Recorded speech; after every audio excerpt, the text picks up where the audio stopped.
Hello বন্ধুরা, আজকে এ পর্বে আমরা দেখব সিএসএস এর ব্যাকগ্রাউন্ড অরিজিন নিয়ে কিভাবে কাজ করতে হয়। তো চলুন সেটা কাজ করতে করতে আমরা শিখি। এজন্য আমি এখানে একটা প্র্যাকটিস ফোল্ডার ক্রিয়েট করে নিচ্ছি, যে প্র্যাকটিস সিএসএস নামে একটা ফোল্ডার আমি ক্রিয়েট করে নিলাম। এখানে আমি একটা ফাইল তৈরি করে নিচ্ছি, ইন্ডেক্স এইচটিএমএল। এখানে আর একটা ফাইল তৈরি করতেছি, স্টাইল সিএসএস নামে। এটা আমি ভিএস কোড দিয়ে ওপেন করে নিচ্ছি।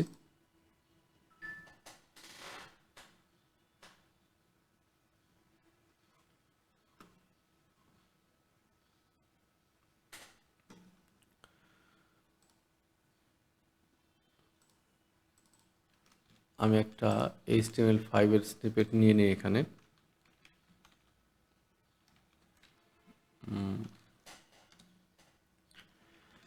সিএসএস ফাইলটা এখানে লিঙ্ক করি।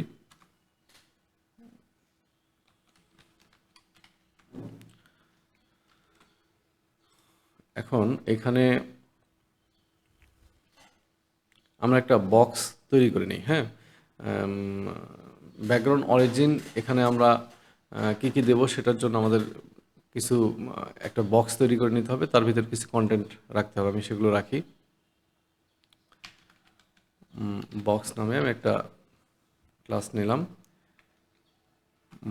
এখানে লিখি দিস ইজ হেডিং 1, আর আমি একটা প্যারাগ্রাফ নিয়ে নিই, ডেমো টেক্সট নিয়ে নিই এখানে কিছু। আর একটু নিলে বেটার হয়তো, এটাকে আমি একটু কপি করে দিই।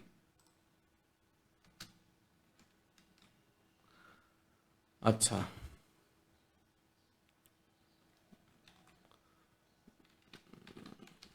এখানে আমি 100 ওয়ার্ডের টেক্সট নিলাম, বা একটু বেশি বড় মনে হয় নাকি, একটু ফেলে দিলাম, এতটুকু থাক। আচ্ছা, এখন এটা আমার ডিজাইন করতে হবে। ডিজাইনের জন্য আমি স্টাইল সিএসএস যাচ্ছি। এখানে আমি কি করি, বডিতে আমি একটা ব্যাকগ্রাউন্ড ইমেজ দিয়ে দিই। হ্যাঁ, ব্যাকগ্রাউন্ড ইমেজের জন্য আমরা এখানে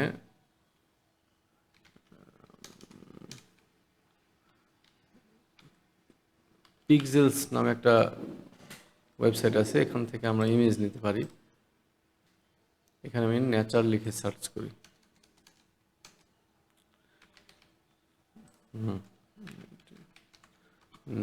নেচার ইমেজ এখানে অনেক আছে, এই ইমেজটা আমি নিচ্ছি, ছোট ইমেজই নিলাম।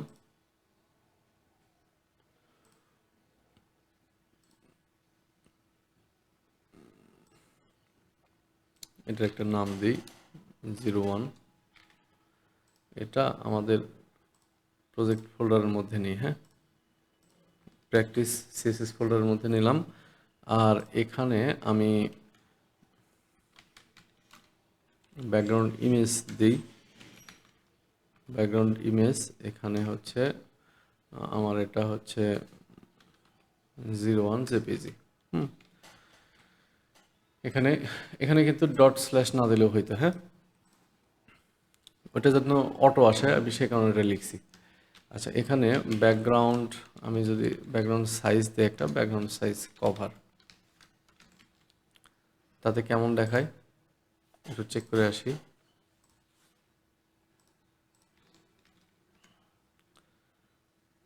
এখানে দেখতেছি এমন দেখাচ্ছে। হ্যাঁ, আচ্ছা, এখানে আমার যে বক্সটা আছে, হ্যাঁ, এই যে বক্সটা আছে, এই যে বক্স, এটাকে একটু ডিজাইন করি। বক্স লিখলাম, এখানে আমি একটা ওয়াইড দিই। ওয়াইড দিই মনে করি 700 পিক্সেল দিলাম। আর একটা হাইট দিই, হাইট হচ্ছে 450 পিক্সেল দিলাম। এগুলো ইচ্ছা মতো দিচ্ছি। মার্জিন দিই যদি মাঝখানে রাখতে চাই তাহলে উপর থেকে একটু 50 পিক্সেল বা 100 পিক্সেল নিচে নেমে আসবে, 50 পিক্সেলই দিলাম। অটো এটা লিখলে মাঝখানে থাকবে। হ্যাঁ, আর হচ্ছে এখানে দেই হলো, এখানে এর মধ্যে যে টেক্সটগুলো থাকবে সেখানে কালারটা আমি দিয়ে দিই এরকম একটা। আচ্ছা, আমি আগে সাদাই দিলাম বা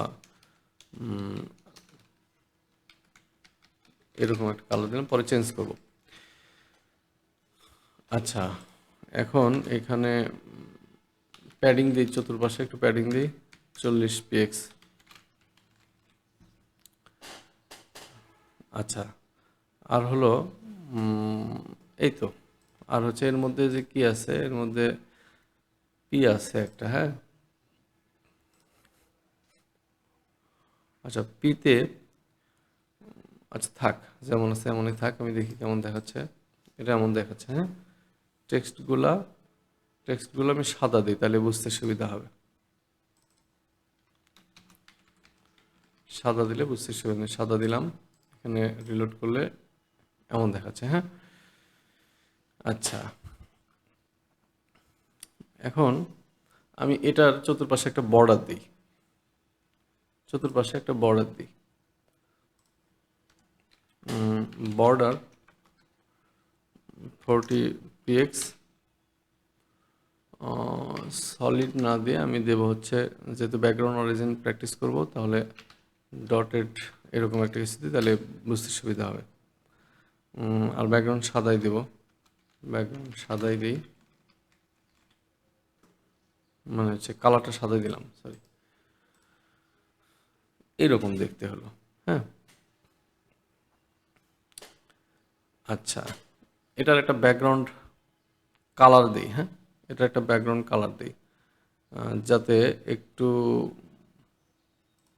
আলট্রা আলট্রা বা মানে ট্রান্সপারেন্ট ভাব থাকে, এরকম একটা ব্যাকগ্রাউন্ড দিই। ব্যাকগ্রাউন্ড ব্যাকগ্রাউন্ড কালার RGBA দিলাম। আমি যেই কালারে দিই সেটার একটা ট্রান্সপারেন্ট থাকবে, সে কারণে আমি এখানে কি করতেছি, 0 ব্ল্যাকের মতোই দিলাম, ব্ল্যাকই দিলাম। আর এখানে হচ্ছে 0.5, মানে একটু ট্রান্সপারেন্ট হবে। দেখি কেমন দেখায়।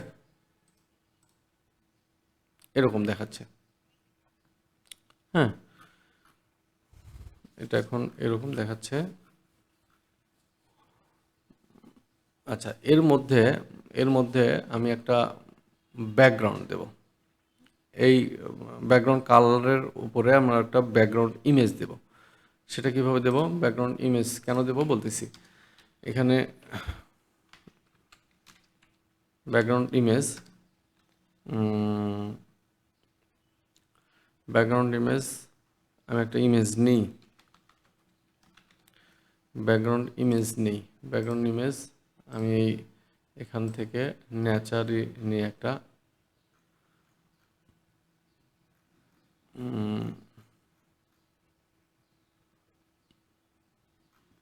কেমন দেখাচ্ছে, এরকম একটা ইমেজ নিই।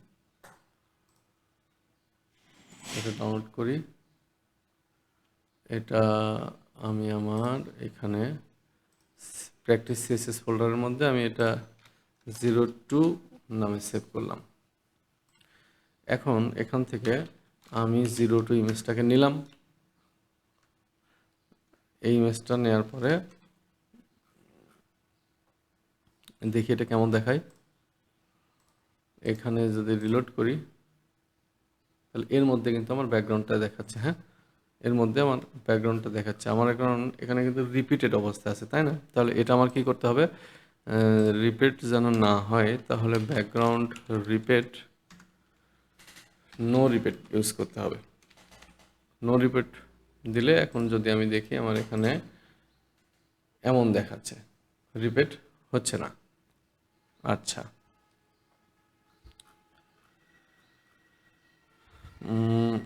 এটা একটু ব্যাকগ্রাউন্ড সাইজ কভার দিয়ে নিই।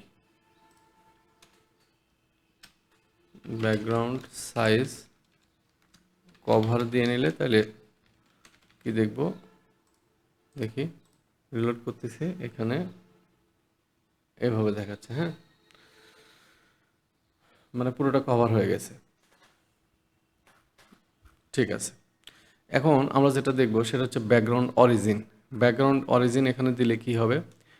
ব্যাকগ্রাউন্ড অরিজিন প্রথমে আমরা দেই হচ্ছে প্যাডিং বক্স। এখানে যদি লিখি ব্যাকগ্রাউন্ড অরিজিন, কই background origin, GRUND, background origin, background origin padding box যদি দিই তাহলে কোনো চেঞ্জ আসবে না। কেন আসবে না? এটা হচ্ছে ডিফল্ট ভ্যালু, ব্যাকগ্রাউন্ড অরিজিনের ডিফল্ট ভ্যালু। তো ব্যাকগ্রাউন্ড অরিজিন কী করে? বর্ডারের প্যাডিং বক্স কী করে? বর্ডারের একদম শুরু থেকে, যেখানে শুরু হয়েছে বর্ডারটা, সেই জায়গা থেকে আমার প্যাডিংটা স্টার্ট করে। হ্যাঁ, সেখান থেকে প্যাডিং স্টার্ট করে। এটা হচ্ছে প্যাডিং বক্সের কাজ। এটা হচ্ছে ডিফল্ট আকারেই থাকে, এটা দিলেও চলে, না দিলেও চলে। আমি যদি এটাকে চেঞ্জ করতে চাই তখন সেক্ষেত্রে আমার ব্যাকগ্রাউন্ড অরিজিনটা চেঞ্জ করতে হবে। তো আমি দেখি এখানে দিয়ে হলো বর্ডার বক্স দেবো। এখন বর্ডার বক্স দিলে কী হবে? আচ্ছা, দিয়ে চেক করে দেখি। এখানে হচ্ছে বর্ডার বক্স, বর্ডার বক্স যদি দেই তাহলে এখানে আমি রিলোড করলে কি দেখতেছি? এইটা আর কোনো উপর থেকে শুরু থেকে প্যাডিংটা রাখে নাই। এর ভিতরে যে ব্যাকগ্রাউন্ডটা, সেই ব্যাকগ্রাউন্ডটা একদম বর্ডার যেখান থেকে স্টার্ট হয়েছে সেখান থেকে স্টার্ট হয়েছে।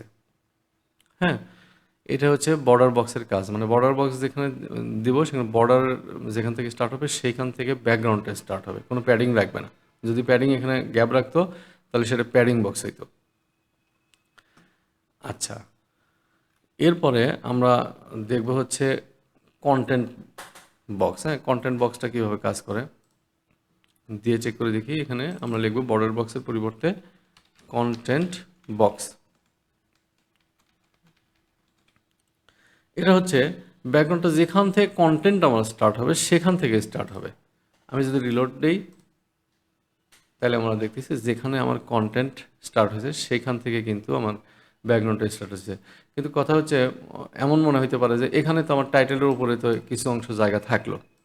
হ্যাঁ, আমার টাইটেলের উপরে কিন্তু এখানে কিছু অংশ জায়গা থাকলো, এই জায়গাটা। তাহলে এখান থেকে, তাহলে আমার এটা এখান থেকে শুরু হলো না কেন, তাই না? আমার এই জায়গাটা থেকে স্টার্ট হলো না কেন ব্যাকগ্রাউন্ডটা? কারণ হচ্ছে এখানে যে H1 আছে, সেই H1 এর নিজস্ব একটা প্যাডিং আছে, H1 এর নিজস্ব একটা জায়গা আছে, সেই জায়গাটা ধরে নিছে। হ্যাঁ, সেই জায়গাটা আমার এতটুকু অংশ ধরে নিছে H1 এর জায়গাটা। সেই কারণে এটাই এখান থেকে কন্টেন্ট আসলে এখান থেকে, কন্টেন্টটা আসলে এইখান থেকে। হ্যাঁ, এখান থেকে কন্টেন্ট।